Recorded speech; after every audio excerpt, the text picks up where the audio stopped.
وقف کیا ہے، وقف کی پراپرٹی، وقف کی جائیداد کی تعداد کتنی ہے، وقف کی زمینیں کتنی ہیں، اور پھر ان زمینوں کی، اس جائیداد کی دیکھ بھال اور ان کی حفاظت کون کرتا ہے، اس طرح کے کئی سوالات ہیں۔ اللہ تبارک و تعالیٰ نے مسلمانوں کے اندر ایک جذبہ رکھا ہے کہ وہ اللہ کی راہ میں اللہ کے نام پر اپنے مال، اپنی جائیداد، اپنی پراپرٹی اپنی زمینوں میں سے اللہ کے نام پر دیتے ہیں، کہ جو زمین، جو پراپرٹی اللہ کے نام پر دے دی جائے اس کا مالک اللہ ہی ہوتا ہے، کوئی غیر نہیں ہو سکتا، اس کو وقف کہتے ہیں۔ پھر وقف کے پاس کتنی زمینیں ہیں؟ ہمارے ملک اس ہندوستان کے اندر بتایا جاتا ہے کہ ایک بڑی تعداد ہے، تقریباً 9 لاکھ ایکڑ سے بھی زیادہ کی تعداد بتائی جاتی ہے۔ 9 لاکھ ایکڑ زمین سے بھی زیادہ کی تعداد بتائی جاتی ہے۔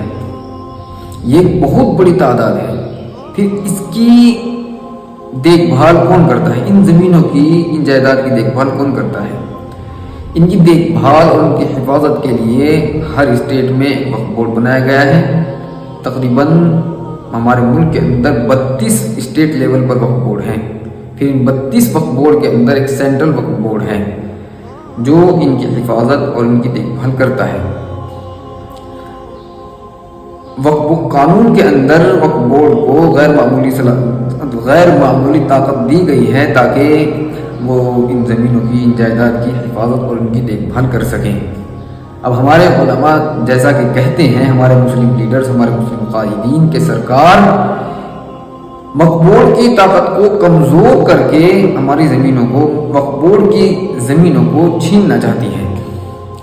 ہم مسلم عوام اپنے مسلم قائدین، اپنے علماء اور اپنے مسلم لیڈرز کو کہتے ہیں کہ وہ مسلمانوں کے حقوق کے تحفظ کے لیے لڑائی لڑتے رہیں، اور ہم اپنی عوام سے بھی کہتے ہیں، ہم اپنی مسلم عوام سے بھی کہتے ہیں کہ وہ اپنے ان قائدین کے ساتھ، اپنے ان مسلم لیڈرز کے ساتھ، اپنے ان علماء کے ساتھ کھڑے ہوں کہ جو وقف بورڈ کے لیے، وقف بورڈ کی لڑائی لڑ رہے ہیں اور مسلمانوں کی حقوق کے تحفظ کے لیے لڑ رہے ہیں۔